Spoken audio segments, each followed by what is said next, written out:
আসসালামু আলাইকুম, আমন্ত্রণ সবাইকে চ্যানেল আই সংবাদে। এখনকার সংবাদ আয়োজন নিয়ে সাথে রয়েছে আমি তাসফিন আশরাফ। আর বিস্তারিত সংবাদের শুরুতেই জানাচ্ছি ফ্রেশ ফুলক্রিম মিল্ক পাউডার সংবাদ শিরোনামগুলো। ডাক্তার মুরাদ হাসানের পদত্যাগপত্র মন্ত্রিপরিষদ বিভাগে আওয়ামী লীগের শুদ্ধি অভিযান চলমান বলে জানালেন ওবায়দুল কাদের।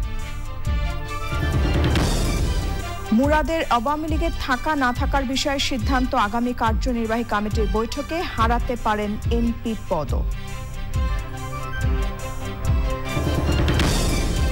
মুরাদের কুরুচিপূর্ণ বক্তব্য সামাজিক যোগাযোগ মাধ্যম থেকে দ্রুত সরিয়ে নিতে বলেছেন হাইকোর্ট, জানাতে হবে বুধবারের মধ্যে।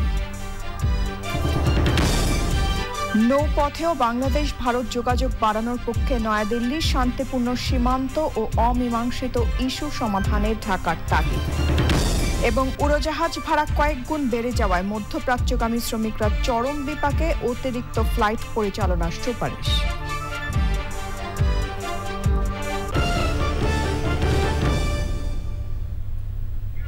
এছাড়া নিটল টাটা বিশেষ সংবাদে থাকছে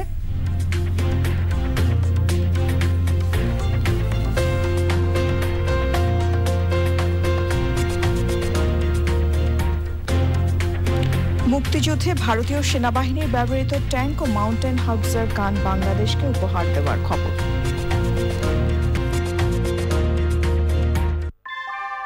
কুয়াশায় সাল ছুঁয়ে পানি আর কত হয়রানি আছে সমাধান, বসত ঘরে লাগাও, আনো আসি।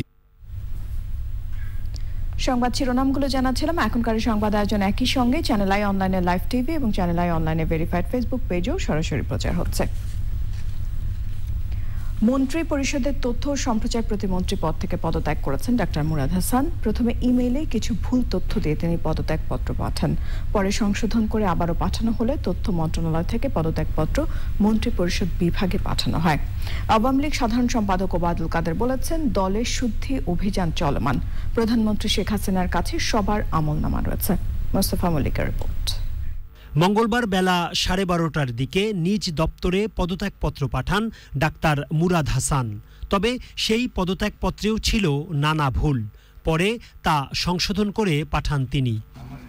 সচিবালয়ে এ নিয়ে সাংবাদিকদের সঙ্গে কথা বলেন তথ্য ও সম্প্রচার মন্ত্রী ডক্টর হাসান মাহমুদ। তিনি বেশ কিছু বক্তব্য দিয়েছেন যেগুলো দলের সাথে কনসাল্ট না করেই দিয়েছেন বা সরকারের অভ্যন্তরে কনসাল্ট না করেই দিয়েছেন, যেগুলোর কারণে আমাদেরও প্রশ্নের মুখোমুখি হতে হয়েছে। এবং সাম্প্রতিক সময়ে কিছু বক্তব্য, কিছু কর্মকাণ্ড নিয়ে সরকার এবং দল বিব্রত হয়েছে। তো সেই কারণে মাননীয় প্রধানমন্ত্রী তাকে পদত্যাগ করার জন্য বলেছেন। গত কয়েক মাস ধরেই মুরাদের মধ্যে বেশ পরিবর্তন লক্ষ্য করা যাচ্ছিল বলে জানান তথ্য ও সম্প্রচার মন্ত্রী। আমার কাছে মনে হয়েছে তিনি আগে যেরকম ছিলেন গত 3 মাস ধরে একটু পরিবর্তন আমার কাছে মনে হচ্ছিল। বিভিন্ন ঘটনা এবং কর্মকাণ্ডে সেটি আমার মনে হচ্ছিল। বিকেলে একই প্রসঙ্গে কথা বলেন আওয়ামী লীগ সাধারণ সম্পাদক এবং সড়ক পরিবহন ও সেতুমন্ত্রী ওবায়দুল কাদের। আওয়ামী লীগে চলমান শুদ্ধি অভিযান নিয়ে কথা বলেন তিনি। আমরা স্পষ্ট আবারও বলছি, অপরাধ করে কেউ ছাড় পাবে না। শেখ হাসিনা সরকার দুর্নীতি অনিয়মের বিরুদ্ধে শূন্য সহিষ্ণুতার নীতিতে অটল রয়েছে। চলমান রয়েছে সরকারের শুদ্ধি অভিযান। কে কোথায় কি করছেন সব খবর দলীয় প্রধানের কাছে রয়েছে। ওবায়দুল কাদের এবং ডক্টর হাসান মাহমুদ দুজনই বলেছেন, চারিত্রিক স্খলনের কারণে মুরাদ হাসানের সংসদ সদস্য পদ থাকবে কিনা সে বিষয়ে সিদ্ধান্ত নেবেন জাতীয় সংসদের স্পিকার। ডাক্তার মুরাদ হাসানকে জেলা আওয়ামী লীগের পদ থেকেও অব্যাহতি দেওয়া হয়েছে। Mostafa Mallik, Channel I, Dhaka. ভুল হয়ে থাকলে ক্ষমা চেয়েছেন ডাক্তার মুরাদ হাসান এমপি। নিজের ভেরিফাইড ফেসবুক পেজে স্ট্যাটাসে তিনি লিখেছেন, আমি যদি কোনো ভুল করে থাকি অথবা আমার কথায় মা বোনদের মনে কষ্ট দিয়ে থাকি তাহলে আমাকে ক্ষমা করে দেবেন। মাননীয় প্রধানমন্ত্রী শেখ হাসিনার সকল সিদ্ধান্ত মেনে নেব আজীবন। প্রতিমন্ত্রী থাকা অবস্থায় টেলিফোনে কথোপকথনে তার বিরুদ্ধে অসৎ আচরণের অভিযোগ ওঠে। পরে প্রধানমন্ত্রীর নির্দেশে মঙ্গলবার পদত্যাগপত্র জমা দেন মুরাদ হাসান।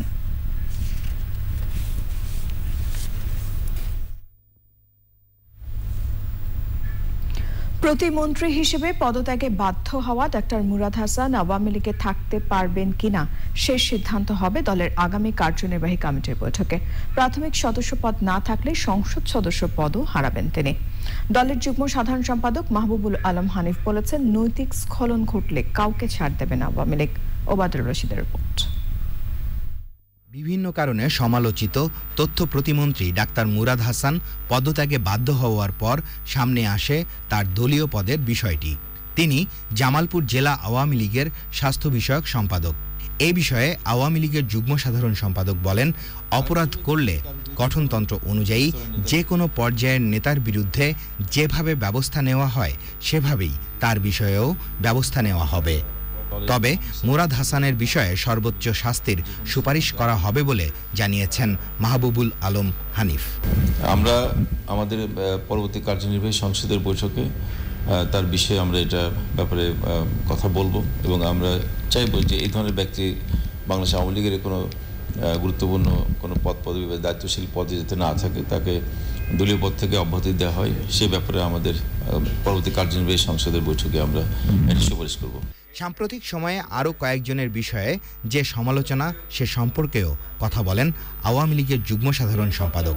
সকল সাংগঠনিক সম্পাদকদের কাছে যে বিভিন্ন সময়ে বিভিন্ন দল থেকে যারা আওয়ামী লীগে যোগদান করেছেন বিভিন্ন স্তরে, তাদের একটা তালিকাও করে দেওয়া হয়েছে এবং সেই তালিকা অনুযায়ী যাদের বিরুদ্ধে যারা যোগদান করেছেন সেই যোগদানকারীদের মধ্যে যদি কারো বিরুদ্ধে অনৈতিকতার কোনো অভিযোগ থাকে বা সন্ত্রাসী নাশকতামূলক কর্মকাণ্ডের বা যুদ্ধাপরাধের সঙ্গে জড়িত থাকার, তাহলে তাদের বিরুদ্ধে সাংগঠনিক ব্যবস্থা নেওয়ার জন্য নির্দেশনা দেওয়া হয়েছে।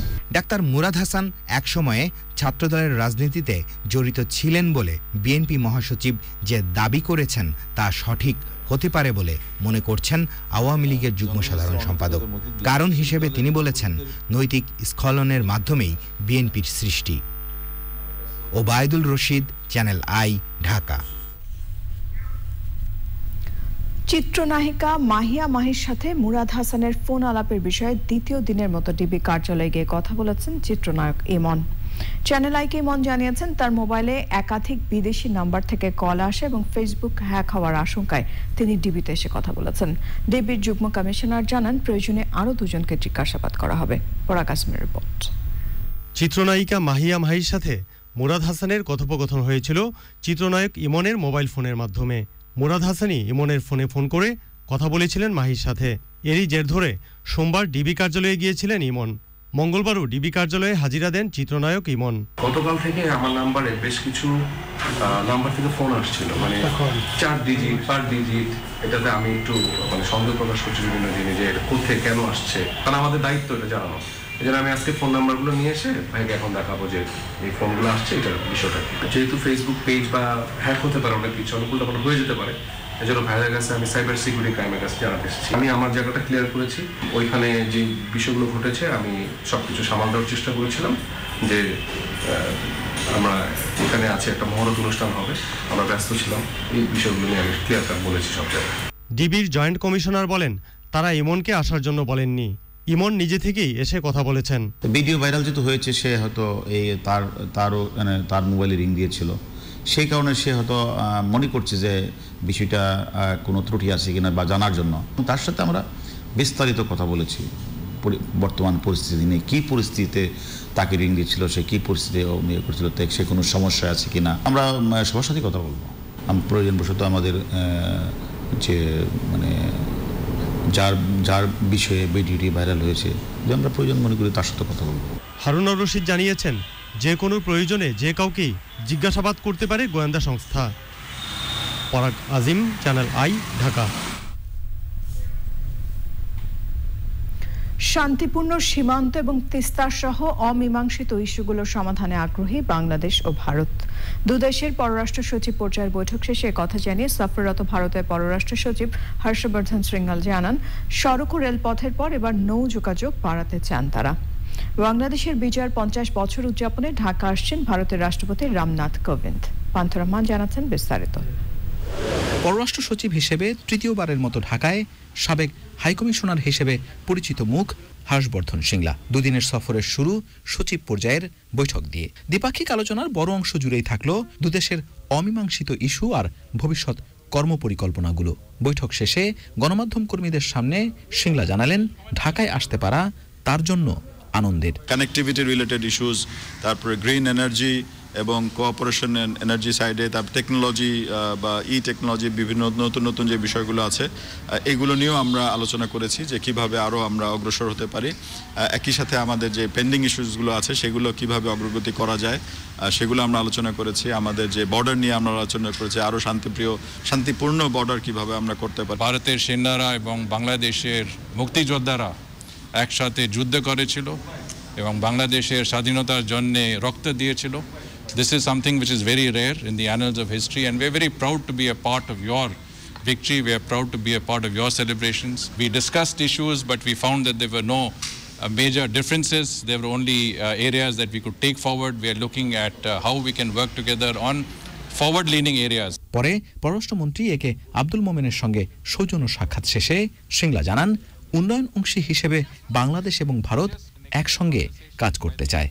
We as friends, as neighbors and close partners are here to work with the government of Bangladesh, with our counterparts on all issues, resolve all these issues favorably, take new areas of cooperation. We are discussing many new areas of cooperation, areas that can take our relationship significantly forward, and I think that is what is important. But you can be sure that whatever the issues that you've mentioned, whatever the issues that may be outstanding, we have every intention of resolving those issues to the best of our ability. বাংলাদেশের বিজয় উৎসবে যোগ দিতে আগামী সপ্তাহে ভারতের রাষ্ট্রপতি রামনাথ কোবিন্দের ঢাকা সফরের প্রস্তুতি ছাড়াও প্রধানমন্ত্রী শেখ হাসিনার সম্ভাব্য দিল্লি সফর নিয়েও আলোচনা হয় বৈঠকে। বিকেলে সচিবালয়ে আওয়ামী লীগ সাধারণ সম্পাদক এবং সড়ক পরিবহন ও সেতু মন্ত্রী ওবায়দুল কাদেরের সঙ্গে সাক্ষাৎ করেন হর্ষবর্ধন শ্রিংলা। Panthar Rahman, channel I, Dhaka. নানা অজুহাতে প্রকল্পের মেয়াদ বাড়ানোই চলছে। পরিকল্পনা মন্ত্রী এম এ মান্নান স্বীকার করলেন, এটা এখন একটা জাতীয় সমস্যার পর্যায়ে চলে গেছে। জাতীয় অর্থনৈতিক পরিষদের নির্বাহী কমিটি একনেক বৈঠক শেষে সংবাদ সম্মেলনে মন্ত্রী বলেন, বিভিন্নভাবে চেষ্টা চলছে প্রকল্প বাস্তবায়নের সময় এবং ব্যয় বৃদ্ধির পুরনো অভ্যাস থেকে বের করে আনার, কিন্তু হচ্ছে না। প্রধানমন্ত্রী শেখ হাসিনার সভাপতিত্বে এনইসি মিলনায়তনে বৈঠকে ৭,৪৪৭ কোটি টাকা প্রাক্কলিত ব্যয় ধরে 10টি উন্নয়ন প্রকল্প অনুমোদিত হয়। গণভবন থেকে ভার্চুয়ালি যুক্ত ছিলেন প্রধানমন্ত্রী।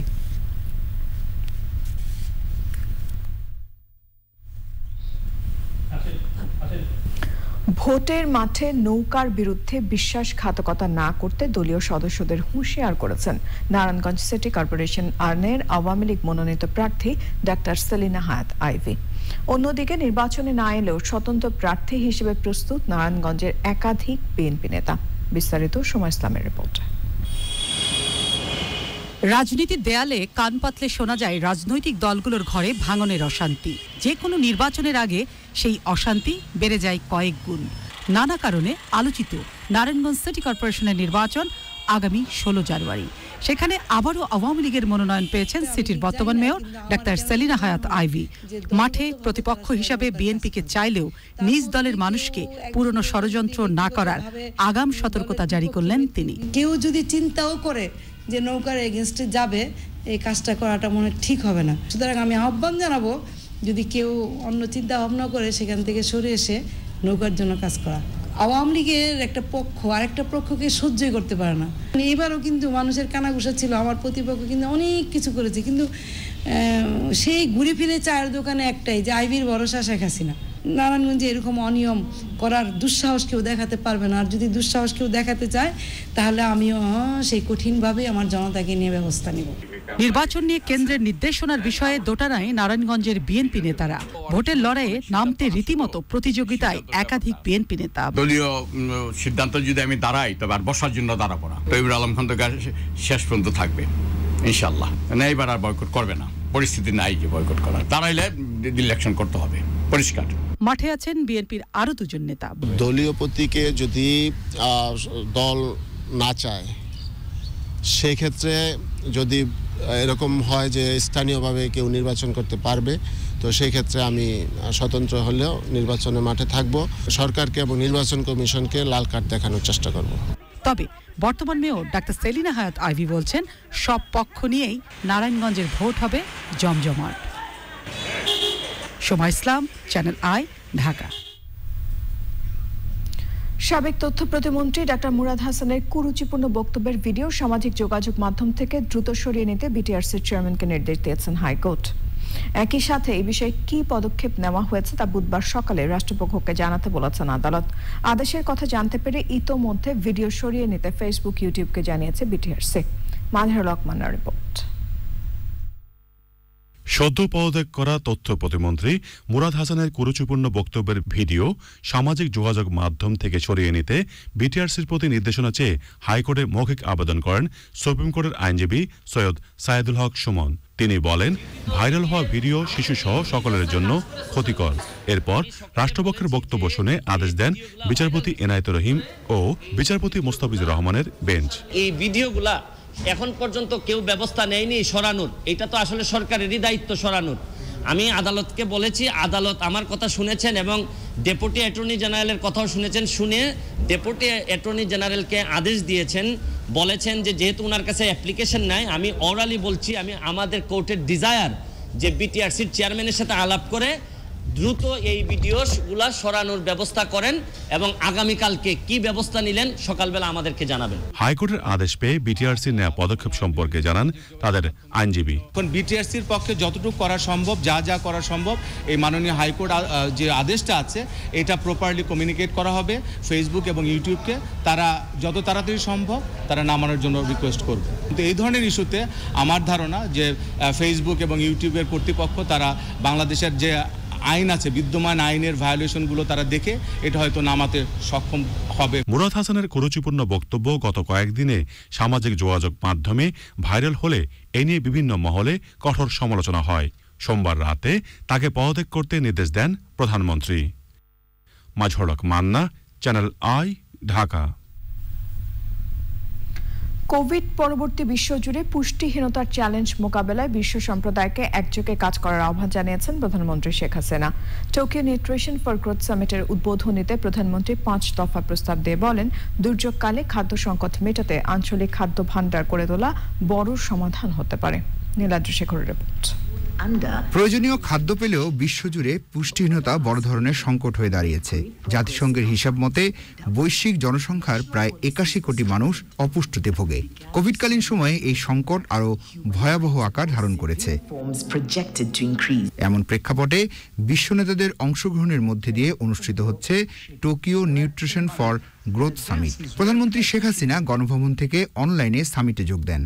International community needs to work together to address the challenges of COVID-19, including its impact on nutrition programs. Enhance collaboration to advance research for growing high-yielding nutritious food. সামিটে 5 দফা প্রস্তাব তুলে ধরেন প্রধানমন্ত্রী। Build food banks at regional and global levels to secure from emergency disasters. Exchange best practices and expertise for increasing nutrient contents in food, and finally, disburse the committed climate adaptation fund to adapt to the climate-led extreme events that hamper food production in the developing world. এর আগে এক অনুষ্ঠানে নেতা মোদের শেখ মুজিব নামের বইটির মোড়ক উন্মোচন করেন প্রধানমন্ত্রী শেখ হাসিনা। Niladri Shekhar, channel I, Dhaka. সম্প্রতি মধ্যপ্রাচ্যগামী ফ্লাইটের ভাড়া কয়েক গুণ বাড়ানোয় বিপাকে পড়েছেন অভিবাসী শ্রমিকরা। এজন্য টিকিট সংকটকে দায়ী করছে association of travel agents of Bangladesh, ATAB. সংবাদ সম্মেলনে আটাব জানায়, দৈনিক 5,000 প্রবাসী যাওয়ার ব্যবস্থা করতে পারলে পরিস্থিতি নিয়ন্ত্রণ সম্ভব। এজন্য অতিরিক্ত ফ্লাইট পরিচালনা করতে বিমান বাংলাদেশ এয়ারলাইন্সকে অনুরোধ করেছে আটাব। অযৌক্তিক ভাড়া বৃদ্ধি রোধে রেগুলেটরি বোর্ড করার প্রস্তাব করেছে তারা।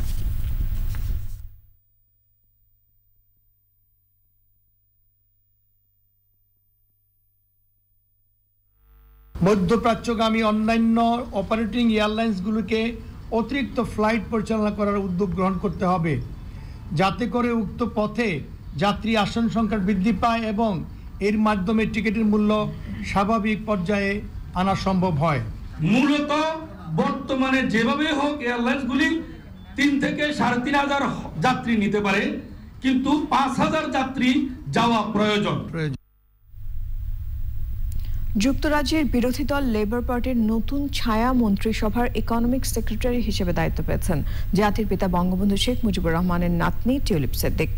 একই সাথে তিনি লন্ডনের ফাইন্যান্সিয়াল সেটের শ্যাডো মিনিস্টার হিসেবে দায়িত্ব পালন করবেন। Tulip Siddique shadow chancellor Rachel Reeves এমপির টিমে গুরুত্বপূর্ণ দায়িত্বে থাকবেন। ব্যাংক, ইন্স্যুরেন্স সহ সামগ্রিক আর্থিক খাতে সরকারের কর্মকাণ্ডের উপর কাজ করবেন টিউলিপ সিদ্দিক এমপি।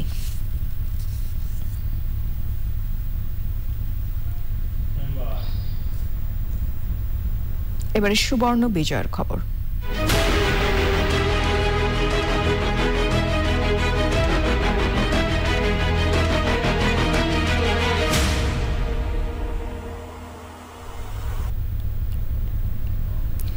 বিজয়ের সুবর্ণ জয়ন্তী উদযাপন করতে যাচ্ছে বাংলাদেশ, কিন্তু রক্তে উর্জিত স্বাধীনতা এবং মুক্তিযুদ্ধের চেতনা রক্ষায় মুক্তিযুদ্ধের জয়ের পর থেকেই চালিয়ে যেতে হচ্ছে আরেক সংগ্রাম।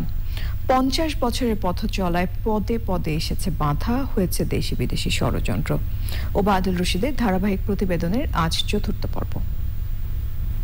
বঙ্গবন্ধুর স্বদেশ প্রত্যাবর্তনের পর দেশ পুনর্গঠনের সাথে সাথে শুরু হয়েছিল মুক্তিযুদ্ধে মানবতা বিরোধীদের বিচার প্রক্রিয়া। বিচার শেষ হওয়ার আগেই জাতির পিতাকে সপরিবারে হত্যা করা হয়। যুদ্ধাপরাধীদের মুক্ত করে রাজনীতির সুযোগ করে দেন জেনারেল জিয়াউর রহমান। তখন থেকেই এর প্রতিবাদ হতে থাকলেও যুদ্ধাপরাধীদের বিচারের দাবিতে শহীদ জননী জাহানারা ইমামের নেতৃত্বে জোরদার আন্দোলন শুরু হয় 1992 সালে। সেই আন্দোলনের শুরু থেকেই সম্পৃক্ত ছিলেন শহীদ জায়া, শ্যামলী, নাসরিন চৌধুরী। জিয়াউর রহমান, এরশাদ, খালেদা জিয়া, তারা তো উল্টো পথে চলল। তারা তো যুদ্ধাপরাধীদের বিচার তো দূরে থাক, দালাল আইন বাতিল করলো।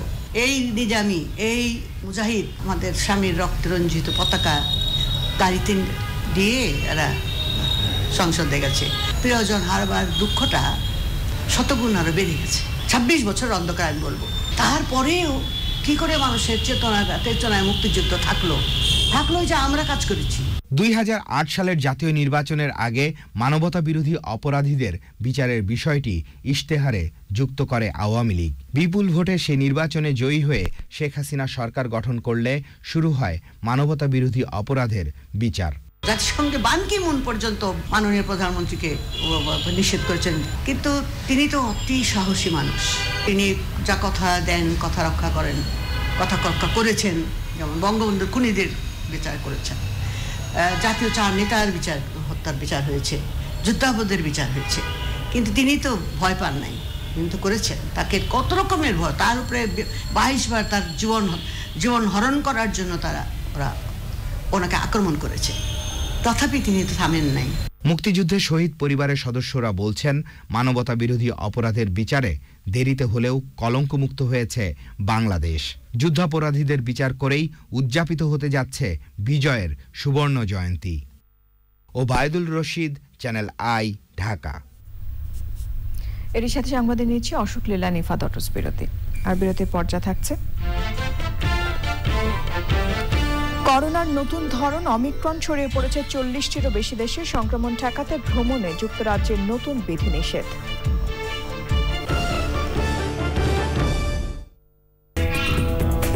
বিরতির পর আমন্ত্রণ সবাইকে। এবারে জিপিএইচ ইস্পাত বাংলাদেশের অগ্রযাত্রা সংবাদ।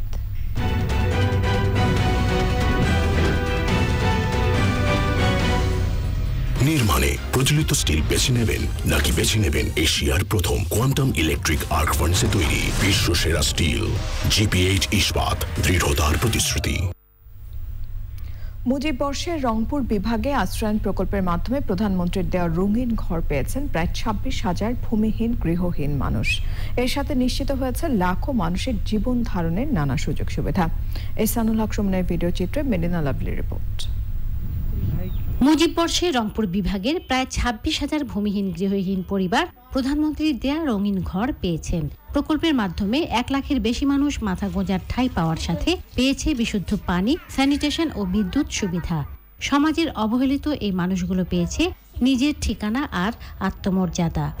দারিদ্র্যের কষাঘাত থেকে মুক্তি পেয়ে খুশি উপকারভোগীরা। ঘরের সাথে আমাকে বিদ্যুৎ দিতে, আমার ছেলে মেয়ের ঘরে লেখাপড়া করতেছে। পানি আসলে না যাদিক মানুষের টিউবওয়েল থাকি পানি আনি খাসনো, মানুষের সুইয়া থাকি পানি আনি খাসনো। এইটা আল্লাহর কাছে মুক্তি হয়েছে কি সরকার আমাকে দেশে। কর্ম নাই আমার এখানে, আমি কর্মের জন্য বিভিন্ন জায়গায় জায়গায় বেড়াই। তা আমার একটা সরকার এখানে একটা কাজের অনুদান করে দিলে আমার ভালো হয়। সেই ঘরে এখন দোকান পাচ্ছি, দোকান বেচা বিক্রি করছি, বসি বেচা বিক্রি করে চলাইছি। সংশ্লিষ্টরা বলছেন, আশ্রয়ণ প্রকল্পের মাধ্যমে সমাজের পিছিয়ে থাকা মানুষের নানান ধরনের সুযোগ সুবিধা নিশ্চিত হয়েছে। সেই সাথে সুষম উন্নয়ন লক্ষ্যমাত্রার কয়েকটি সূচকও পূরণ হয়েছে। স্থানীয় অধিবাসীদের জীবনমান বাড়াতে নেওয়া হচ্ছে নানা উদ্যোগ। ভূমিহীন যারা আছেন এবং গৃহহীন যারা আছে তাদের আরও তালিকা করার জন্য আমি উপজেলা নির্বাহী অফিসারকে বলে যাচ্ছি। সেখানে বাকি যারা আছে এলাকায় তাদেরকেও সরকারের পক্ষ থেকে, মাননীয় প্রধানমন্ত্রী শেখ হাসিনার পক্ষ থেকে ঘর দেয়া হবে। প্রত্যেককে তাদের চাহিদা মতো ঋণ সহায়তা দেওয়া হবে। ঘরের এক অংশে তারা দোকানপাট দিচ্ছেন, ছেলেমেয়েরা স্কুলে যাচ্ছে। রংপুর বিভাগীয় কমিশনার দপ্তরের তথ্য মতে রংপুর বিভাগে প্রথম দফায় 13,130টি, দ্বিতীয় দফায় 12,436টি ঘর নির্মাণ করে ভূমিহীন ও গৃহহীনদের হস্তান্তর করা হয়েছে। তৃতীয় পর্যায়ে খাস জমিতে 5,783টি ও ক্রয় করা জমিতে 1,345টি ঘর নির্মাণের কার্যক্রম অব্যাহত রয়েছে। রংপুর থেকে মেরিনা লাভলি, চ্যানেল আই। এবারে সামিট আন্তর্জাতিক সংবাদ।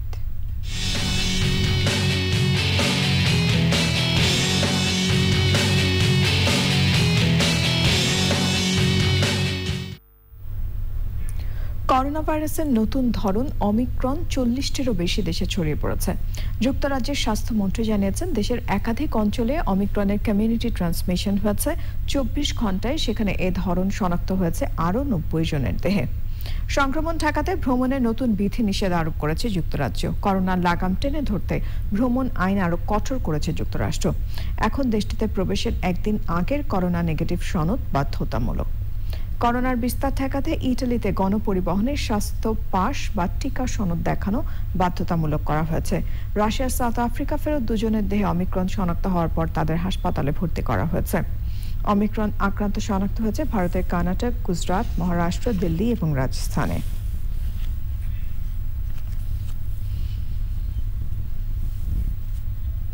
এ পর্যায়ে নিটল টাটা বিশেষ সংবাদ।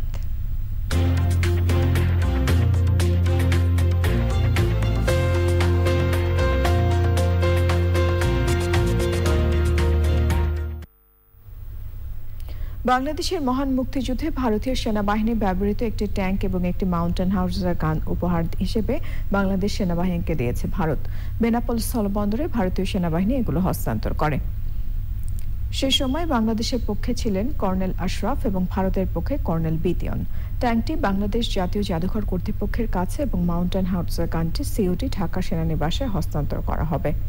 ট্যাঙ্ক এবং হাউজার গান বেনাপোল স্থলবন্দর হয়ে যশোর সেনানিবাসের 55 পদাতিক ডিভিশনের সার্বিক তত্ত্বাবধানে বাংলাদেশ জাদুঘর এবং সিওটি ঢাকা সেনানিবাসে পৌঁছে দেওয়া হবে।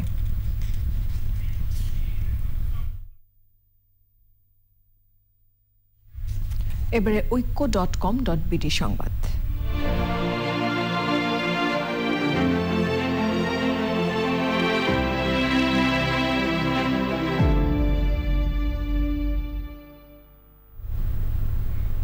শিল্প বিকাশের পাশাপাশি উদ্যোক্তা সৃষ্টি এবং বহির্বিশ্বের বাজার ধরতে ক্ষুদ্র কুটির শিল্পের বিকল্প নেই বলে মনে করছেন এসএমই খাতের সাথে সংশ্লিষ্টরা।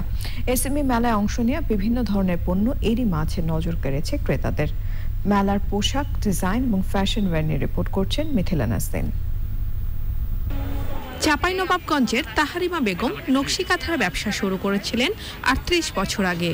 এরই মাঝে নানা চড়াই উতরাই পেরিয়ে হয়েছেন একজন সফল উদ্যোক্তা, পেয়েছেন সম্মাননা।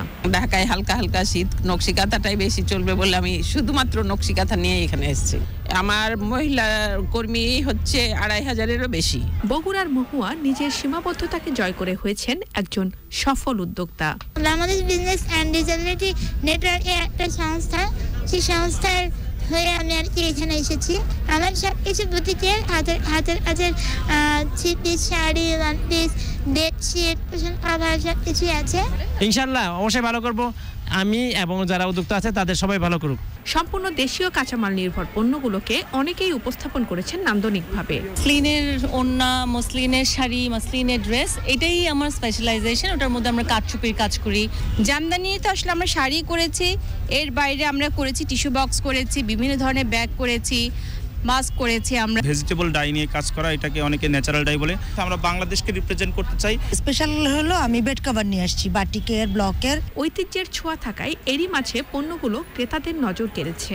ইনোভেটিভ অনেক আসি এই কারণে যে নতুন নতুন অনেক কিছু দেখা যায়, বৈচিত্র্য আছে, জিনিসগুলো খুবই সুন্দর। এক জায়গা থেকে অনেক কিছু পণ্য কিনতে পারছি, আমার বাইরে যেতে হচ্ছে না। বেশিরভাগ স্টলই হচ্ছে নারী উদ্যোক্তাদের, তো তারা তাদের প্রোডাক্টগুলি এত যত্ন সহকারে বানায় যে কেউ যদি নেয় তার স্যাটিসফ্যাকশনের জায়গাটা অনেক বেশি ভালো, সবাই খুশি হবে। কর্মসংস্থান সৃষ্টি, দারিদ্র্য দূরীকরণ এবং সামাজিক বৈষম্য কমাতে এমন উদ্যোগের ধারা অব্যাহত রাখার আশা মেলা সংশ্লিষ্টদের।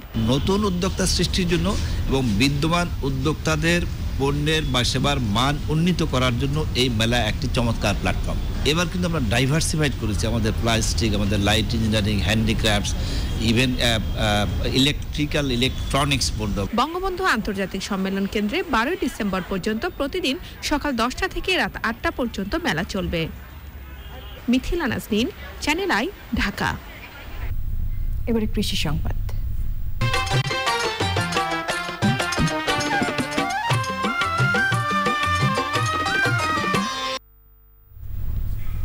চাঁদপুরের ফরিদগঞ্জ উপজেলায় সাথী ফসল আবাদ বাড়ছে। কম সময়ে একই জমিতে একাধিক ফসল উৎপাদন করে লাভবান হচ্ছেন কৃষক। কৃষি বিভাগ বলছে শস্যের নিবিড়তা বাড়াতে বিজ্ঞানসম্মত পদ্ধতিতে সাথী ফসল আবাদে কৃষকদের উদ্বুদ্ধ করা হচ্ছে। চাঁদপুর থেকে মুর্শেদ আলমের পাঠানো তথ্য এবং ভিডিওতে সুদীপ্তা মাহমুদের রিপোর্ট। চলতি বছর ফরিদগঞ্জ উপজেলায় 850 হেক্টর জমিতে সবজি আবাদের লক্ষ্যমাত্রা ধরা হয়েছে। ইতোমধ্যে 750 হেক্টরে আবাদ সম্পন্ন হয়েছে।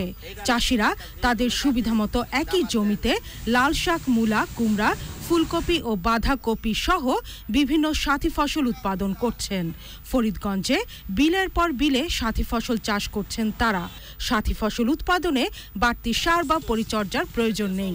উৎপাদনও তুলনামূলক বেশি হয়, যা বিক্রি করে বাড়তি আয়ের পর পরবর্তীতে ওই একই জমিতে আখ চাষ করতে পারবেন চাষি।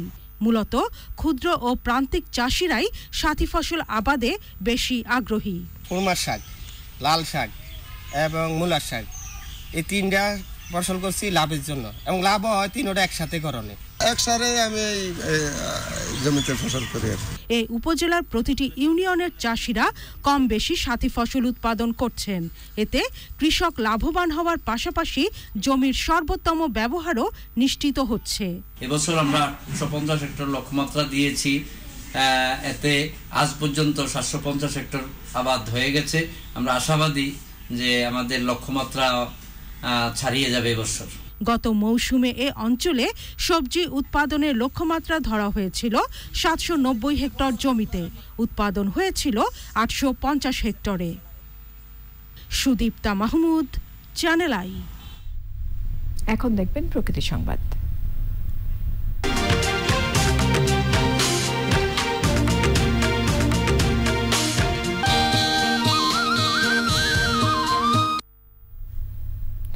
নেত্রকোনার দুর্গাপুরে উদ্ধার হওয়া আহত মেছো বাঘের ছানা বনে অবমুক্ত করা হয়েছে। প্রায় 2 মাস আগে সোমেশ্বরী নদী থেকে ছানাটি উদ্ধার করে বন বিভাগের কাছে হস্তান্তর করে স্থানীয় একটি স্বেচ্ছাসেবী সংগঠন। শমিক আহমেদের রিপোর্ট। নেত্রকোনার দুর্গাপুরের রানীখং এলাকার সোমেশ্বরী নদী থেকে 21শে সেপ্টেম্বর মেছো বাঘের ছানাটি উদ্ধার করেন স্থানীয় কয়লা শ্রমিক আব্দুল লতিফ। দেখতেছে হ্যাঁ বাসা যাইতেছে, এক লোকে বলতেছে কি যাইতেছে, পরে ওটাকে আমি ধরে আনি তার বাঁচানোর লাগা ধরে আনি। পরে বন বিভাগের কাছে ছানাটি হস্তান্তর করেন save the animals of Susang এর সদস্যরা। সেখানে চিকিৎসায় সুস্থ হয়ে ওঠে প্রাণীটি। নাম রাখা হয় বুলু। নিজের পরিবারের মতন হয়ে গেছে এবং এটাকে একটা নাম দেওয়া হয়েছে বুলু। এবং বুলু কইলেও ওটা একটু সাড়া দেয় এবং এটাকে ছোট আছিল এবং এটা একটু মোটামুটি বড় হয়েছে। নিয়ে আসে আমরা অফিস হেফাজতে রাখি, ডাক্তারের সাথে কথা বলি, কিছু ওষুধ টষুধ খাওয়াই। এখন এগুলির পরিচর্যা করতেছি। এগুলি আমাদের সরকারি দায়িত্ব হিসেবে পালন করে আসছি। Save the animals of Susang জানিয়েছে বনাঞ্চল সংকুচিত হওয়ায় খাবার সংকটে লোকালয়ে আসছে বন্যপ্রাণী। আমরা আমাদের সংগঠন থেকে সর্বোচ্চ চেষ্টা করি আমাদের খবর সংবাদ পাওয়ার ভিত্তিতে আমাদের বিভিন্ন সোর্সের মাধ্যমে আমরা তাৎক্ষণিক প্রশাসনের সহায়তায় সেগুলো উদ্ধার করে আমরা প্রশাসনকেই সোপর্দ করি। উপজেলা প্রশাসনকে সাথে নিয়েই উদ্ধার করি। এখন দুর্গাপুর রেঞ্জের আওতাধীন আছে, ওনারা এটার পরিচর্যা করছেন।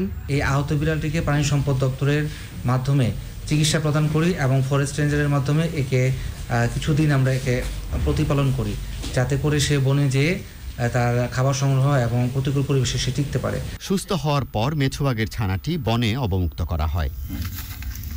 Soumik Ahmed, channel I. এবারে পপুলার লাইফ ইন্স্যুরেন্স বাণিজ্য সংবাদ।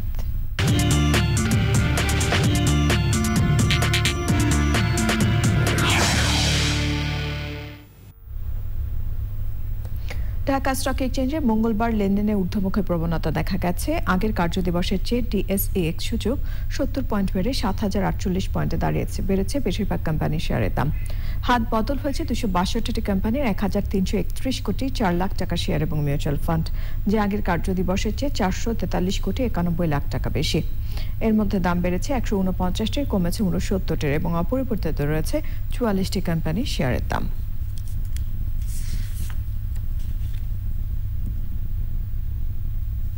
সংবাদ আবারও নিয়ে নিচ্ছে অশোক লীলানি ফাতাটোস বিরতি। আর ফিরে এসে খেলার খবর যা থাকছে। ঢাকা টেস্টের খেলা চতুর্থ দিনে মাঠে গড়াতেই ব্যাটিং বিপর্যয়ে বাংলাদেশ 224 রানে এগিয়ে পাকিস্তান।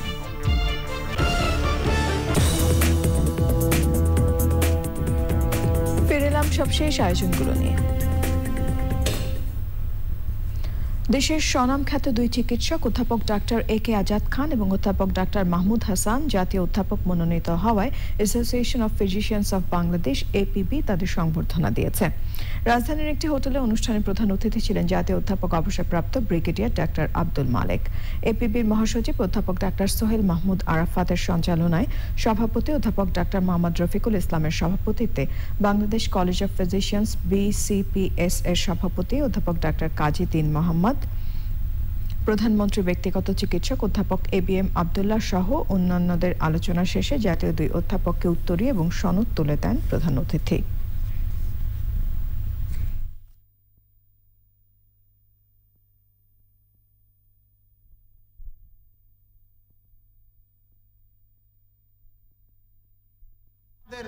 স্নেহ ভালোবাসা এটা পেয়েছি এবং এই নিয়ে চলছি।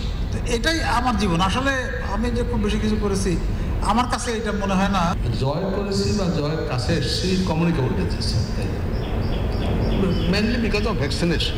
তো নন কমিউনিকেবল ডিজিজকে জয় করতে গেলে তো লাইফস্টাইল চেঞ্জ করতে হবে। রবীন্দ্র বিশ্ববিদ্যালয় বাংলাদেশের ভাইস চ্যান্সেলর হিসেবে নিয়োগ পেয়েছেন রাজশাহী বিশ্ববিদ্যালয়ের মার্কেটিং বিভাগের অধ্যাপক এবং বিজনেস ফ্যাকাল্টির dean professor doctor Mohammad Shah Azam Shantanu. রাষ্ট্রপতি এবং বিশ্ববিদ্যালয়ের চ্যান্সেলর আব্দুল হামিদের নির্দেশে 4 বছরের জন্য এই দায়িত্ব পালনে তাকে নিয়োগ দেওয়া হয়েছে। মঙ্গলবার বিকেলে শিক্ষা মন্ত্রণালয়ের এক বিজ্ঞপ্তিতে এই নিয়োগের কথা জানানো হয়। নতুন উপাচার্যকে অভিনন্দন জানিয়েছে শাহজাদপুরের প্রফেসর নাজিম উদ্দিন মালিথা স্মৃতি পরিষদ।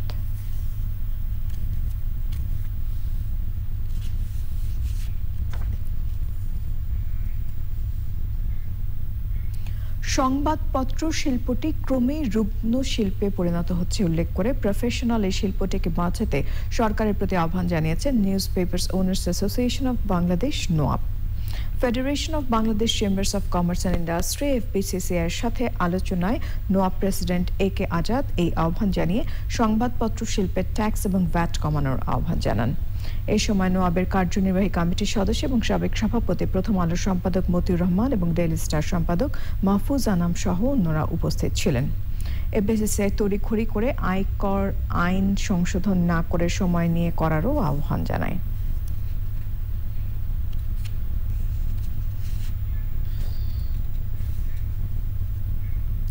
ঢাকা রিপোর্টার্স ইউনিটি ডিআরইউ এর নতুন কমিটির সদস্যরা দায়িত্ব নিয়েছে। নবনির্বাচিত কমিটির কাছে বিদায়ী কমিটির পক্ষ থেকে দায়িত্ব হস্তান্তর করা হয়। বিদায়ী কমিটির সভাপতি মুরসালিন নোমানির সভাপতিত্বে এবং সাধারণ সম্পাদক মশিউর রহমান খানের সঞ্চালনায় অনুষ্ঠানে বক্তব্য রাখেন নবনির্বাচিত সভাপতি নজরুল ইসলাম মিঠু ও সাধারণ সম্পাদক নুরুল ইসলাম হাসিব। শুভেচ্ছা বক্তব্য রাখেন ডিআরইউ এর সাবেক সভাপতি শাহজাহান সর্দার। নবনির্বাচিত কমিটিকে ফুল দিয়ে শুভেচ্ছা জানানো হয়। পরে বিদায়ী কমিটির নেতাদের হাতে ক্রেস্ট তুলে দেওয়া হয়।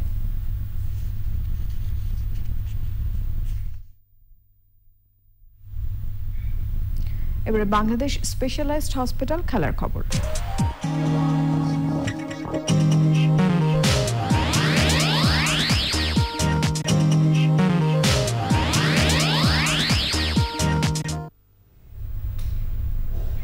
সিরিজের দ্বিতীয় টেস্টের চতুর্থ দিন ব্যাটিং বোলিং দুই ডিপার্টমেন্টে আধিপত্য দেখিয়েছে পাকিস্তান। সাজিদ খানের ক্যারিয়ার সেরা বোলিংয়ে দিন শেষে প্রথম ইনিংসে পাকিস্তানের চেয়ে 224 রানে পিছিয়ে আছে বাংলাদেশ। ফলো অন এড়াতে এখনো 25 রান প্রয়োজন স্বাগতিকদের। রিপোর্ট করছেন তামান্না তানজিনা। বৃষ্টিবিঘ্নিত ঢাকা টেস্ট প্রথম দিন 33 ওভার কম, দ্বিতীয় দিন 38 বল, তৃতীয় দিন পরিত্যক্ত। অবশেষে চতুর্থ দিন মাঠে গড়ালো ম্যাচ। আকাশ মেঘলা থাকায় ফ্লাড লাইট জ্বালিয়ে নির্ধারিত সময়ের চেয়ে 1 ঘন্টা 20 মিনিট পর রীতিমতো গুছিয়ে খেলা শুরু হলো মিরপুর স্টেডিয়ামে। সারাদিনে বাংলাদেশের একমাত্র অর্জন দিনের শুরু 2 উইকেট। আজহার আলী ও বাবর আজমকে ফেরত পাঠান 2 পেসার খালেদ আহমেদ ও ইবাদত হোসেন।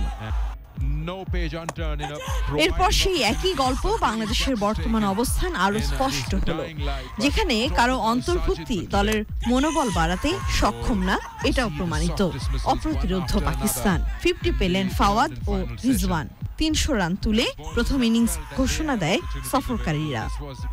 টেস্টে আরো 4 সেশন বাকি, অনায়াসে ড্র করাই যায়। সে হিসাবে অবশ্য টাইগাররা নেই। এই রানই স্বাগতিকদের কাছে পাহাড় প্রমাণ। চরম অধৈর্যের পরিচয় দিলেন মাঠে নেমে। বিসিবি নির্বাচকদের ওপেনিং পার্টনারশিপ তৈরির আরেকটি ব্যর্থ পরীক্ষা। একজন সাজিদ খানের সামনেই ধস নামলো বাংলাদেশের ব্যাটিং লাইনআপের। 0 রানে ফিরলেন অভিষিক্ত মাহমুদুল হাসান জয়। সাদওয়ান, captain Mominul, mister dependable Mushfiq, লিটনকে বিদায় করে ক্যারিয়ার সেরা বোলিং সাজিদের। তাইজুলকে নিয়ে কোনো রকমে দিনটা শেষ করলেন সাকিব। দিন শেষে বাংলাদেশের সংগ্রহ 7 উইকেট হারিয়ে 76 run. Tamanna Tanjina, Channel I, Dhaka. রাতে মাঠে গড়াচ্ছে ইউরোপ সেরা ফুটবল আসর চ্যাম্পিয়ন্স লিগ। প্রথম 4 গ্রুপের 7 দলেরই রাউন্ড অফ 16 নিশ্চিত হওয়ায় তারকা ফুটবলারদের বিশ্রাম দিয়ে রিজার্ভ বেঞ্চের পরীক্ষা নিতে পারেন জায়ান্ট টিমের কোচরা। 12 পয়েন্ট নিয়ে গ্রুপে এতে গ্রুপ চ্যাম্পিয়ন হয়ে শেষ 16তে কোচ পেপ গার্দিওলার ম্যান সিটি। রাত 12:15টায় লাইপজিগের মাঠে আতিথ্য নেবে সিটিজেনরা। একই সময় একই গ্রুপের রানার্স আপ লিওনেল মেসির পিএসজি মুখোমুখি হবে ক্লাব ব্রুগার। হারলেও সমস্যা নেই ফরাসি জায়ান্টদের। 2004-এর পরেই প্রথম 10 পয়েন্টের কম নিয়ে নকআউট পর্বে যাবে পিএসজি। লিভারপুলের পর বি গ্রুপ থেকে শেষ 16র দ্বিতীয় দল কে হবে জানা যাবে আজ। অলরেডদের বিপক্ষে ইটালি ও এসি মিলানের জয়ের সমীকরণটা কঠিন হলেও পোর্তোর মাঠের সুযোগ আছে অ্যাটলেটিকো মাদ্রিদের। ম্যাচটি হবে রাত 2:45-টায়। একই সময় গ্রুপ সিতে নিয়ম রক্ষার ম্যাচে বেসিকতাসের সাথে লড়বে ইউরোপা লিগে জয় German giant Borussia Dortmund. D গ্রুপে রিয়াল মাদ্রিদ এবং ইন্টার মিলানের লড়াইটি গ্রুপ সেরার। নিজেদের মাঠে ম্যাচ হওয়ায় এগিয়ে থাকবে লাস ব্ল্যাঙ্কোরা। জিততে পারলে রিয়ালকে টপকে গ্রুপের শীর্ষে উঠবে মিলান।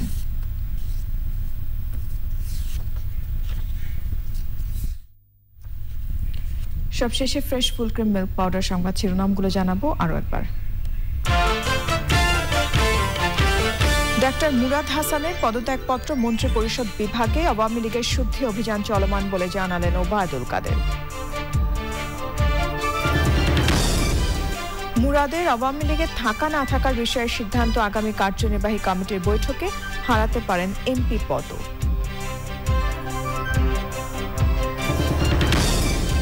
মুরাদের কুরুচিপূর্ণ বক্তব্য সামাজিক যোগাযোগ মাধ্যম থেকে দ্রুত সরিয়ে নিতে বলেছেন হাইকোর্ট, জানাতে হবে বুধবারের মধ্যে।